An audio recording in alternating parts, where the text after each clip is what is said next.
There's one truth you need to remember. Discipline may hurt you in the short term, but regret will hurt you for a lifetime. Have you ever asked yourself, why are there things you know, are important things you know you should do right now, yet you keep letting them slip by day after day? It's not because you lack knowledge. It's not because you lack opportunity. It's because you're losing right on your own battlefield, the battle against procrastination, against emotion, against comfort. We always think we need to wait for a little more motivation, a little more time, a little more inspiration before we act. But a little more is exactly what has stolen the lives of so many people. You look back and ask yourself, why am I still here? Why haven't I gone further? Why do I keep repeating the same things? The truth is sometimes harsh. You know you need to change, but you still choose comfort. You know you can go further, but you keep waiting for the right feeling. And waiting is the most dangerous trap. I used to be a young man just like you are now, full of dreams, full of plans, but missing one crucial thing, the start. At 25, I met my mentor, Earl Schoaf. He told me something I would never forget. Jim, life doesn't respond to your wishes.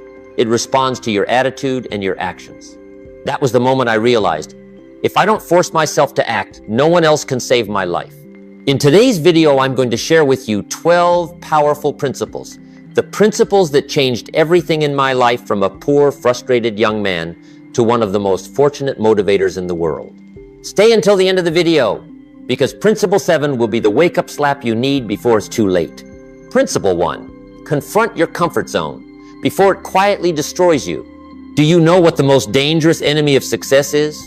It's not failure. It's not lack of talent. It's not lack of opportunity. It's comfort.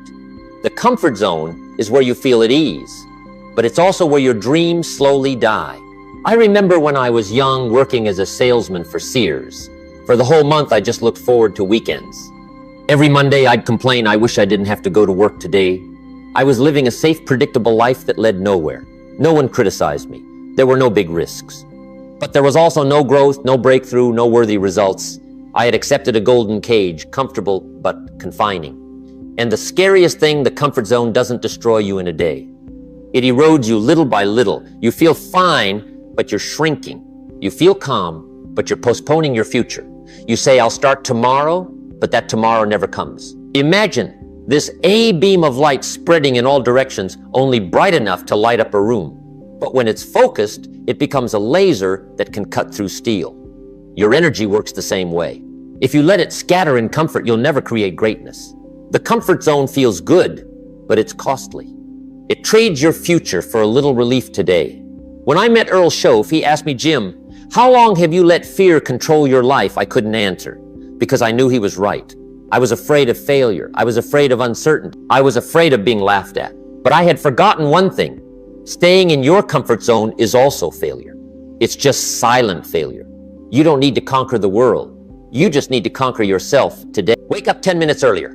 Turn off the TV for an hour to learn something new. Finish what you've been avoiding. Go to the gym when you don't feel like it. Those small things are the beginning of a big life. And here's how you know you've stepped out of your comfort zone. When you feel uncomfortable, when you feel nervous, when you feel unready, that's when you're growing. Painful, but worth it. Tiring, but worth it. Hard, but necessary. One day you'll thank yourself for leaving that soft chair to step into the challenge. You'll realize there's no pain greater than looking back at your life and realizing you never lived up to your potential. Question for you. What are you avoiding just because it's uncomfortable? A goal you're afraid you can't reach. A step forward you fear others will judge. A change you know you need but keep delaying. Be honest with yourself. Face it today. If you don't step out of your comfort zone, life will push you out but through pain. If you want to break out of your comfort zone, the first thing you must learn is to stop negotiating with that weak voice in your head. So, Principle 2. Stop negotiating with your excuses. There's an enemy that follows you every day. It doesn't come as a lion or a storm. It's not as scary as failure, but it's far more dangerous. It's the weak voice in your head. That voice is very convincing. You're tired, take a break. Skipping today won't hurt anyone. You can start tomorrow. Don't push too hard, take it easy. But do you see it? That's the voice of a mediocre life. It's like a skilled lawyer who defends your procrastination. Every time you give in, it scores a point and you lose a little strength. I used to be like that too. When I was a salesman, some days I set a goal to find 3 new clients. But by noon, I'd tell myself, I'm too tired today. I'll do it tomorrow. The result, tomorrow became the day after. The day after became a week, then a month. I blamed the company, I blamed the economy, I blamed luck. But the truth was, I was constantly negotiating with my own laziness and losing. Do you notice this rule? The more you give in to feelings, the less control you have over your life. The more you win over yourself, the further you break through in the world. That's all there is to it. We don't fail because we lack opportunity. We fail because we choose comfort over responsibility. Earl Schoaf once told me, if you keep negotiating with your limits, you're signing the contract for a small life. That line woke me up. From that day, I made a rule, if I say it, I do it. If I set a goal, I move toward it. If I'm tired, I still do it just slower. No more negotiations, no more excuses, no more tomorrow. Imagine you're a general. You command advance. And your army, your will and actions keeps asking, are you sure, General? Maybe we rest and have a snack first, then you'll never win a battle. You must become a general that even your own self respects. The strange thing is, you don't need to beat others. You just need to stop surrendering to yourself. Every time you ignore that lazy voice, you build a piece of self-respect. Day after day, those pieces form a person you can be proud of. When was the last time you spoiled yourself and traded your future for comfort? Remember, procrastination is silent bankruptcy. Excuses are hidden thieves. Negotiating with your feelings is the road backward. Stop. Decide again. From today, you command. Your emotions obey. A strong life begins the moment you stop listening to your weak excuses. When you stop lying to yourself, you start rebuilding the most valuable asset you have, not money, but self-respect. Principle 3, build self-respect by keeping small promises. Everyone wants to be confident. Everyone wants to be strong. Everyone wants to be successful. But there's a truth few dare to face. You cannot be confident if deep down you don't trust yourself. And what makes you lose trust in yourself is not the big failures, but the small promises you break to yourself every day. Tomorrow I'll wake up early. You don't do it. Today I'll go to the gym. You skip it. Tonight I'll study for an hour. You scroll TikTok for 3 hours. No one knows. No one judges. But you know, and you judge yourself. I was the same way. When I worked at Sears, I set a goal to find 10 new clients each week. The first week I did it. The second week I did 7. The third week I stopped counting. I told myself, so what? No one's checking on me. But in fact, there was one person checking myself. I realized every time I broke a promise to myself, I was sending a message I'm not trustworthy. And that destroys self-respect faster than any failure. After I met Earl Schoaf, he asked me, Jim, if you don't believe in you, how can life believe in you? That question struck like lightning. From that day, I started over. No need for big promises, just real promises. I say I'll read 10 pages a day, I do it. I say I'll meet one new client, I do it. I say I'll get up at 6 a.m., I do it. No declarations, no bragging, just do it. I learned self-respect doesn't come from words, it comes from repeated actions. You can't feel strong when you abandon yourself every day. You can't believe in the future when you break promises to the present. You can't lead others if you can't even lead yourself. I have a principle for you. Start with the smallest but truest promise. Organize your workspace. Drink enough water. Write down 3 important tasks and finish them. Spend 10 minutes learning a skill. Those small things don't look flashy, but they rebuild inner trust brick by brick. Each time you keep a small promise, you hear a voice inside, I can do it. I'm trustworthy. I can rely on myself. That's self-respect. No one can give that to you. You have to earn it yourself. What promise will you keep to yourself today? Just one promise, not many, but follow it through to the end. If you want to change your life, start by making yourself proud. Confidence isn't standing in front of others and speaking loudly. Confidence is standing alone and keeping your own promises. You'll realize when you keep your promises, there will be times you feel pain, tiredness, and want to quit. But that's not a sign to stop. That's proof you're growing. Principle 4, use pain as proof that growth is happening. Look at your muscles. When you train, muscle fibers tear. Those tiny tears are what make them stronger. No pain, no growth. Your mind is the same. Every time you step into discomfort, put the phone down to focus. Say no to parties to work. Force yourself to finish the goal. Face ridicule. You're tearing old limits to build a better version of yourself. Pain is the upgrade process. I remember the first time I was asked to speak on stage. My head was spinning, my hands were sweaty, my voice trembled. I thought maybe I can't do this. But my mentor Earl Schoaf said, Jim, if it were easy, everyone would do it. And if everyone did it, no one would become great.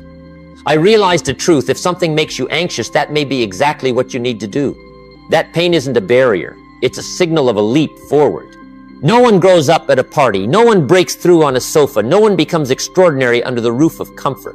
All change must pass through the storm of doubt, the storm of procrastination, the storm of fatigue, the storm of loneliness. But after every storm, a more resilient person appears. There are days you feel beaten down. That day is not a failure. It's actually your strongest day, because you don't want to do it, but you do it anyway.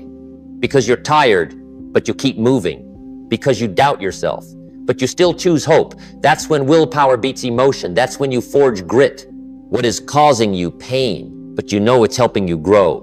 Learning a hard new skill, building a new habit, working out to get healthy, chasing a dream no one believes in. Don't run from it, use it. Let the pain become a milestone proving you're moving forward. Pain doesn't come to stop you. It comes to tell you you're on the right track. And when you accept that pain is part of the journey, you'll be ready to step into something even more important. Train yourself to do hard things every day until they feel normal. Principle 5, do hard things daily until they feel normal. One of the biggest mistakes people make is thinking doing only what's comfortable can lead to a great life. No, easy things only create an average life. Only hard things create greatness. And here's a key principle of success. What's hard today will become normal tomorrow if you dare to repeat it every day. Day 1, you wake at 5 a.m. hard. Day 1, you exercise exhausting. Day 1, you focus for 2 hours without checking your phone tense. Day 1, you learn a new skill confusing. But the important thing is every day you repeat it, that difficulty loses its power. When you keep going long enough, life doesn't get easier, you get stronger.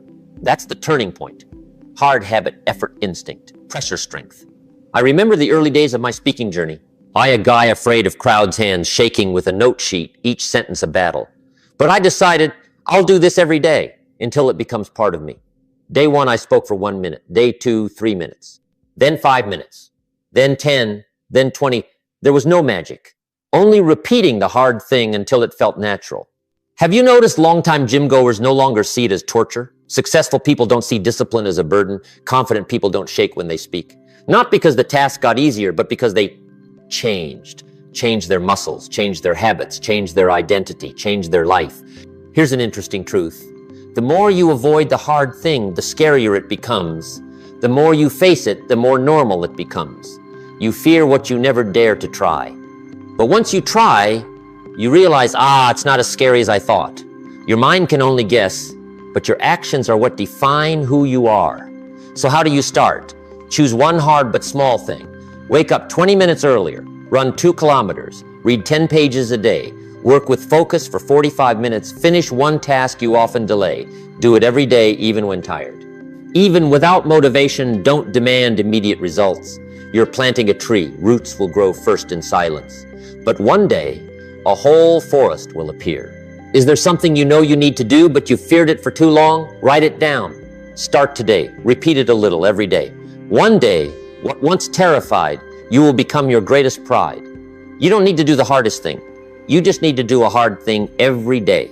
And once you're used to doing hard things every day, the next thing you must learn is act even when you're not ready. Because waiting for feelings to arrive is a guaranteed formula for a life of delay. Principle 6, act before you feel ready. Let's be honest. How many times have you known you needed to act, but told yourself, wait for a better time? Wait until I'm motivated. Wait until I have money, time, and opportunity. And then what happens? You're still standing still. Opportunities still pass by. Time still goes by and never returns. The truth is, you will never feel completely ready. No amount of preparation can erase fear. No plan can remove all risk. No burst of inspiration lasts long enough to guarantee success. The human brain is programmed to protect you. Avoid danger, avoid failure, avoid embarrassment, avoid the unknown. But the problem is, all great things lie in the unknown. If you only act when you feel ready, you'll live your whole life in the comfort zone and never break through. I remember the first time I stood on a stage to inspire others. I was shaking. I was afraid I'd say the wrong thing. I was afraid the audience would laugh. But if that day I had waited until I wasn't afraid, then today you wouldn't know who I am. It was precisely because I acted before I was ready that I discovered my true self. Earl Schoaf told me, Jim, people don't grow up first and then dare to act. People dare to act and then they grow up. Remember that. Greatness doesn't come from emotion. Greatness comes from decisions. Feelings change by the minute. But when you decide to act, you create momentum. You start, focus appears. You move forward, confidence appears. You persist, results appear. Motivation isn't something you wait for. Motivation is something you create in the process of working. You don't need to know the next 10 steps. Just start with the first step. You don't need to say, I will do this perfectly. Say, I will start doing this today. You'll be amazed by the power of 5 seconds of courage. One small action, one timely decision. Ask yourself, how many opportunities in your life have disappeared just because you waited until you were ready? A job you haven't dared to try, a project you haven't dared to start, a dream you haven't dared to pursue. You don't fail because you lack ability. You fail because you don't start. Within the next 24 hours, what are you willing to do that you've postponed for too long? Send an email asking for an opportunity. Build your first YouTube channel. Hit the gym. Learn English. Start a business. Choose one thing. And start right after this video. Don't wait to be ready before you act. Act and then you'll be ready. But remember, the moment you act, that voice in your head will come back and tell you to stop. It will justify, beg, and persuade you that now isn't the right time. So, Principle 7, catch your excuses the moment they start to speak. There's a con artist living in your head. It doesn't shout, it whispers. It always tries to make you feel safe by doing less. It always hands you a very reasonable sounding reason to delay. You're tired today, take a break. It's okay, you can deal with it tomorrow. Just this once. Sound familiar? That's not the truth. That's the trickery of the comfort zone. Every time you accept it, you get a little weaker. Every time you reject it, you get a level stronger. Back then, I kept losing this battle too. I promised to read every night. But at night, I negotiated just 10 minutes of TV. 10 minutes became 1 hour. 1 hour became 3 hours. Then I went to bed disappointed in myself. And the next day, repeated exactly the same. I felt stuck. But in fact, I was deceived from the very first minute when that tiny voice started talking. This law always holds. The longer excuses talk, the more they win. The more you reply, the more you lose. Want to win, cut it off at the very first word. Remember, excuses don't argue, they provoke. Excuses don't shout, they whisper like a good friend. Excuses don't tell you to stop, they tell you to slow down. That's the trap. No one loses a goal because of one delay. People lose their dreams because of 1,000 tiny delays that seem harmless. Earl Schoaf told me, when you make excuses, you're negotiating for an average life. You can't live big if you keep making small excuses. The issue isn't that you can't do it. The issue is that you believe the sweet lies that are holding you back. So what's the secret act before the excuse finishes its sentence? When your brain says, do it tomorrow, do it right now. When your brain says, too tired, just do it slower. When your brain says, not ready, do it until you're ready. Don't negotiate. Don't ask permission. Don't ask your feelings to agree. You are the boss. Feelings are the soldiers. No role reversal. To catch red-handed exercise tomorrow when you're about to open social media instead of working in bed an extra 5-10 minutes, skip the important task. Immediately ask yourself, is this truly a reason? Just laziness, pretending to be philosophy. You'll see that 80% of the thoughts you believe are just a mask of ease. Which excuse will you catch red-handed today? The excuse for not working out yet. The excuse for not starting the project yet. The excuse for delaying your dream. Pick the one excuse you use most and smash it the moment it appears. You don't lose because you lack strength. You lose because you believe the weak words in your own head. And when you stop making excuses, you'll see yourself doing more.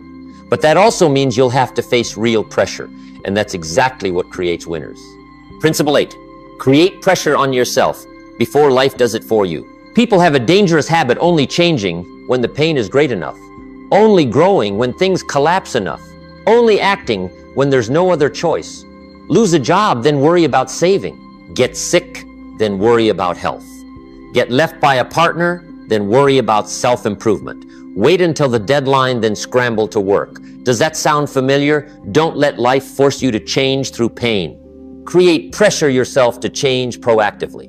Back then, when I was at Sears, I kept telling myself, next month I'll try harder. It's okay to take it slow. Until I looked back and realized a whole year passed and I hadn't moved a step. Everything was exactly the same. Only time had disappeared. When there's no pressure, people get lazier standards, drop dreams, get put in a drawer. It's not because you lack ability, but because there's no reason strong enough to use that ability. Earl Schoaf once told me a wake-up line, "Jim, when life gets too easy, that's a sign you're living too small." We weren't born just to exist. We were born to rise. And pressure is the tool that creates that rise. Try observing ordinary metal, nothing special. But under immense pressure, it becomes a sharp steel sword. Ordinary coal, no one cares. But under tremendous pressure, it becomes a diamond. Pressure doesn't destroy value. Pressure reveals the true value inside you. Winners don't wait for pressure to arrive. They create it. They set deadlines before anyone asks. They set goals higher than the standard. They hold themselves accountable without reminders. They fight as if today is the deadline. They train as if tomorrow is the stage. They prepare as if opportunity could arrive at any moment. The most important question here: do you want life to push you to change, or do you want to lead your life yourself? Which side you choose determines who you become. Today's challenge for you: one agar, set a clear deadline for your most important goal and stick to it as if someone is checking on you daily. 2 Waden, install public commitment, tell others to increase accountability. 3AG, cut off escape routes. Leave yourself only the path forward. You'll be surprised how much more you accomplish when there's pressure.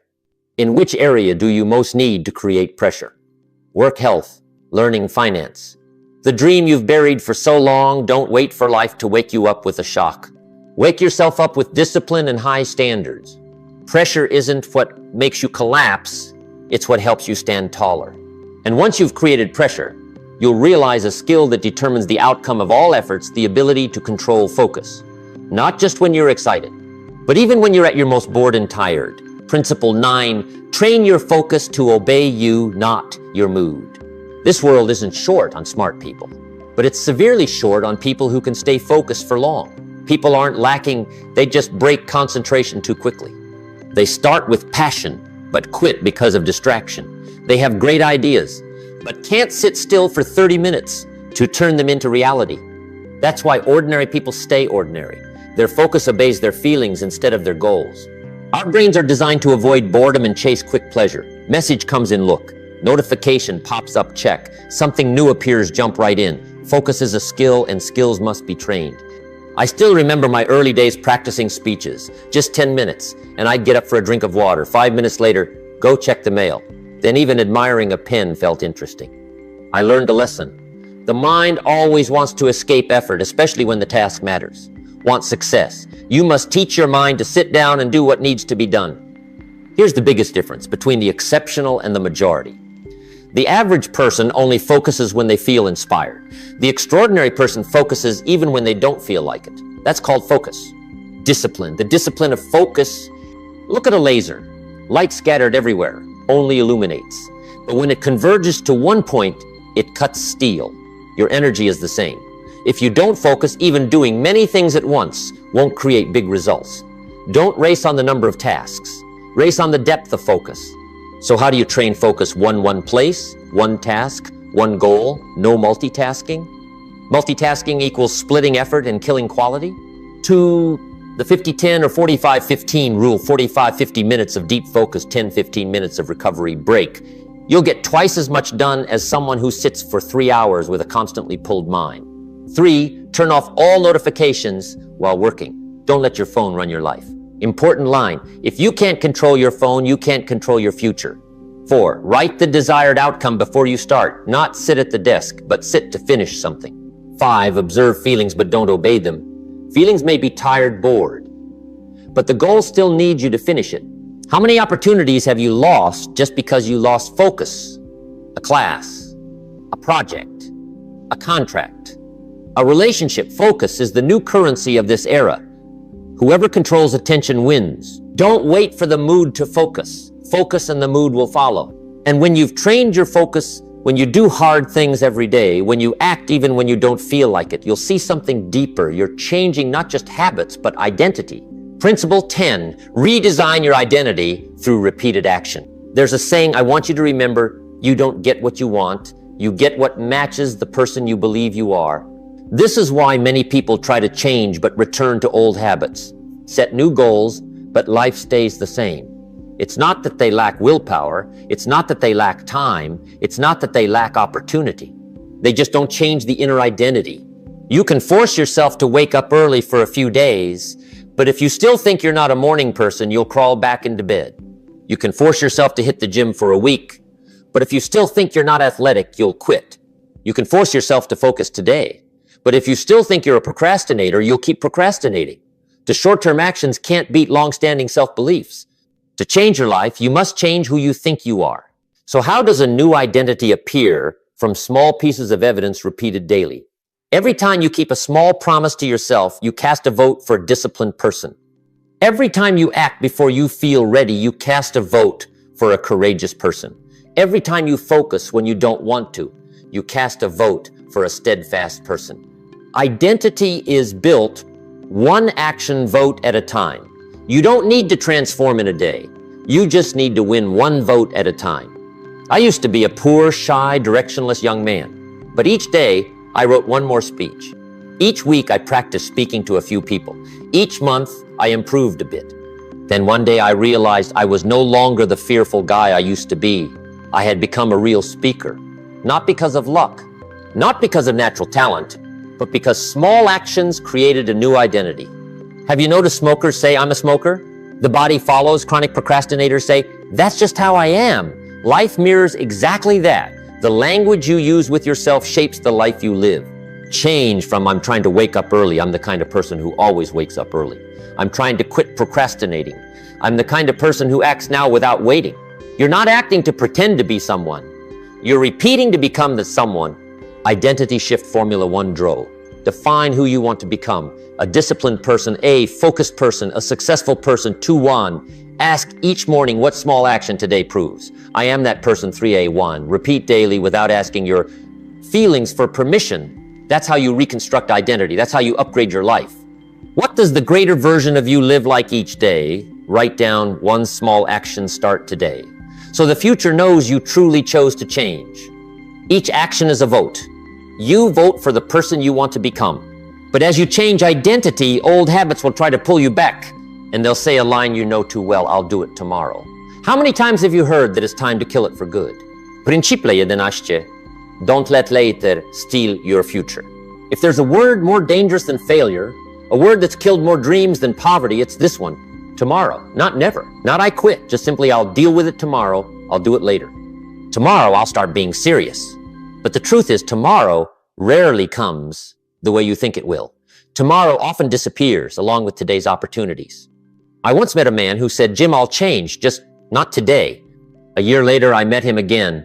Everything in his life was the same. Still complaining about work, still short on time, still full of unfinished dreams. He said, "Jim, I'm going to do it really, just not yet." Every time he delayed, he didn't realize he was signing a lifetime contract with procrastination. A year only more regret. A future stolen by a single word: tomorrow. Face this truth: tomorrow isn't a plan. Tomorrow is a sweet lie. It keeps inviting you to delay, and you keep believing it again and again. Here's the trap. You don't feel wrong. You don't feel like you're losing anything, but you're losing the golden time of your life. I used to live that way, waiting for tomorrow to save my life. But tomorrow only arrived when I learned this lesson: you can postpone everything, but time will never postpone you. How you live today is the answer to who you'll become 5 years from now. Not tomorrow, not someday, today. The painful truth: you don't lack ability, you don't lack opportunity, you only lack decisiveness today. If what you want truly matters, then why aren't you doing it right now? If you say you dream of something but your actions don't prove it, then that's not a dream, that's self-comfort. 3-minute kill tomorrow exercise.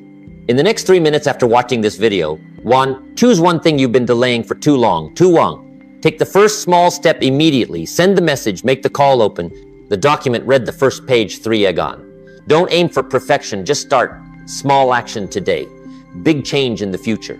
What's something you know you must do but have let wait for too long? Name it, then start. Because if you don't start now, you'll repeat today for the next 5 years.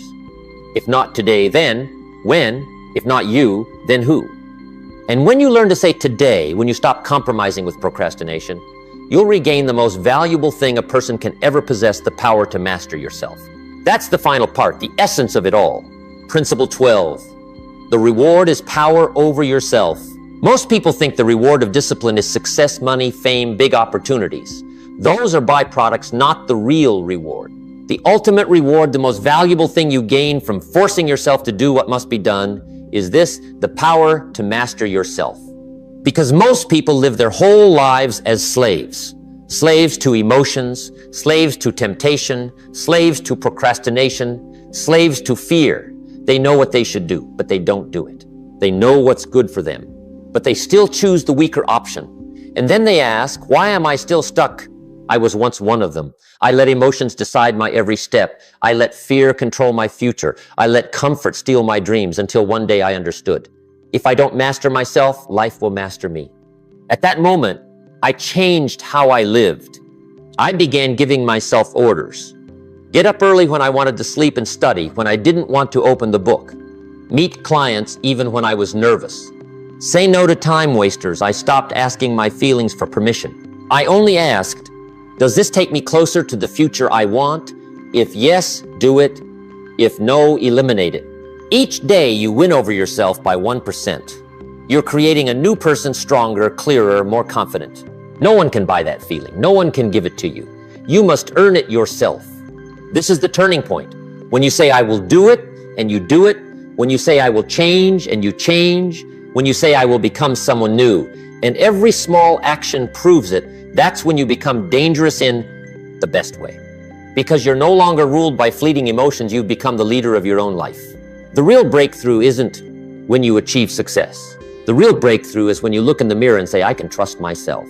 The day you realize you no longer make excuses. You no longer need motivation. You work even without excitement. You keep going even when things go wrong. That's the day you're free. Free from procrastination. Free from self-doubt. Free from your weaker self. You've become the hardest person to defeat, the one who controls themselves. Do you want to live your life enslaved by emotions or live it in self-mastery? That choice isn't in tomorrow. It's right now, in your next decision. Success isn't about conquering the world out there. It's about conquering the weakness within you. You've walked a powerful journey today. Together, we've explored 12 principles that help you master yourself. Step out of your comfort zone. Stop negotiating with procrastination. Keep small promises to build self-respect. Use pain as proof of growth. Do hard things daily until they feel normal. Act before you feel ready. Catch your excuses the moment they speak. Create pressure before life does. Train focus to obey your goals. Redesign identity through repeated action. Don't let later steal your future and the greatest reward, power over yourself. If these lessons resonated with you, remember, you don't need to change your whole life in a day. You just need to win against yourself today. You deserve a stronger version of you, and it starts right now with your next decision. Take action now. Hit like to spread the right mindset. Subscribe to Jim Rohn Treasures for the next lesson. Share this video with someone who needs it. And comment below, which of the 12 principles will you apply today? First, I truly want to hear your answer. If you can master one day, you can master your entire life. Start today. See you in the next video. Keep becoming the best version of yourself